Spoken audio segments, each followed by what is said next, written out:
Hi everybody, my name is Carmen Shenk. I'm the Tiny House Foodie, and a friend of mine is having a birthday. Now, we've been friends for a very long time. She loves yarn, and so do I.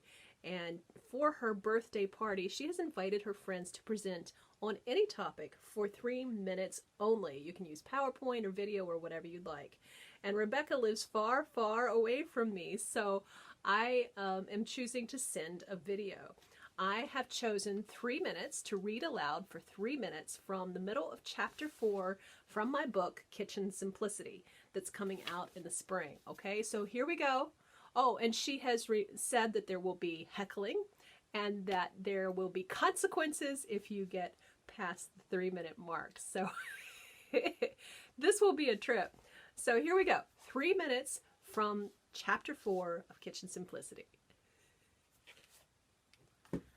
Some approach downsizing by looking at each item and asking if it sparks joy. I understand. I have a skein of yarn that brings me joy.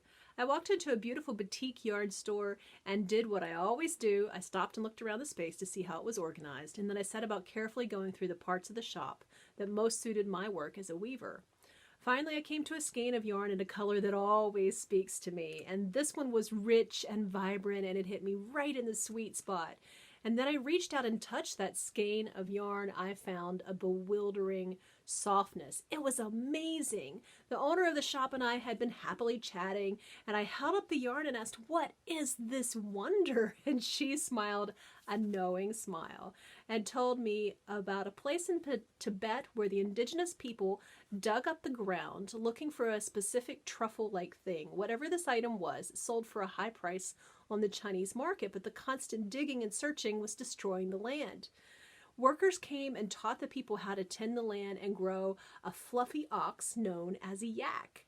They harvested the silken down of these amazing animals, dyed it drop-dead gorgeous colors, and spun it into luxurious yarn. They were then sent off to boutique yarn shops all over the world.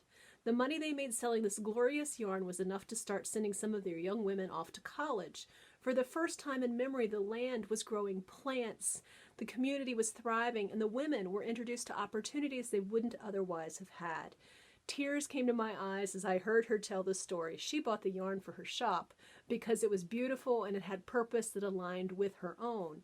Of course I bought the yarn and would do it again, even if it meant I was eating rice for a month.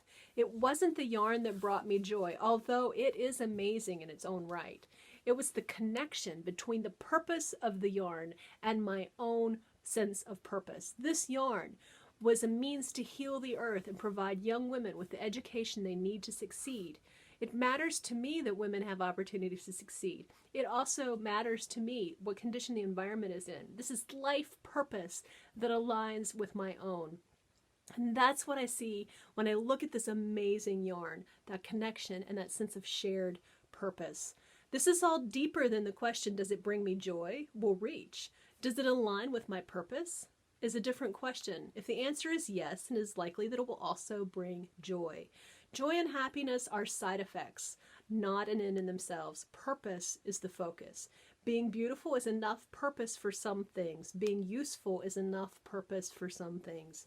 In my 125 square foot tiny house, I keep things that fit my purpose. No matter what brought you to living tiny, the specific reason doesn't matter. Even if poverty visits your life for a season, there is no shame in that. I hope this book gives you strategies for walking through poverty to purposeful simplicity, because that is liberating. Happy birthday, Bekki. Hi to all of Becky's friends. I'm Carmen Shenk, the Tiny House Foodie, reminding you that we can live tiny, embrace simplicity, and still eat really well. Thanks for watching. I appreciate it.